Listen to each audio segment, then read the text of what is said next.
Welcome once again to the vlog. I'm your host. Today, I'll be doing a quick video to warn you against buying the new iPhone 14s based on my bad experience with the new iPhone 14 Pro Max. I may be doing a full review later, but I wanted to quickly talk about this first. So, the hardware isn't bad, it's a great piece of tech. The problem with the new iPhones is iOS 16. It's just very buggy and not ready for prime time. I've had it for less than a week, and it's already been back in the Apple Store 3 times due to software issues. Now, these problems will eventually be resolved, but there's no reason to spend $800 to $1,600 on a phone that might give you trouble. So, what happened? Well, the first issue that I had was when I tried to update my iPhone 13 Pro Max to iOS 16. iOS 16 caused my phone to get locked up and not log in.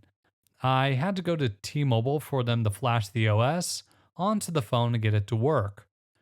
When I got my iPhone 14 Pro Max, it initially worked very good. The eSIM worked better than any of the physical SIMs that I've ever used, and the transition all worked quite well. However, there's a new update to iOS 16 for the new iPhones. They launched it with issues with Messenger, so I downloaded the new update. It caused my phone to freeze up, and I had to go back to Apple to fix my phone. That I had for a grand total of 3 hours. It took an hour or two before all is said and done for them to flash the OS onto my new phone. After that, for whatever reason, it wouldn't download my phones and videos. I had to take it to get them to reset it, and then return to them to reset it again for it just to get past the loading screen. I'm still having battery drain issues, but I think that may be a common problem. iOS 16 just isn't ready, which means the iPhone 14 isn't ready. I'm sure I'll be ready to go by November, but if it has all these problems, perhaps they should have just delayed the phone until the new operating system was ready.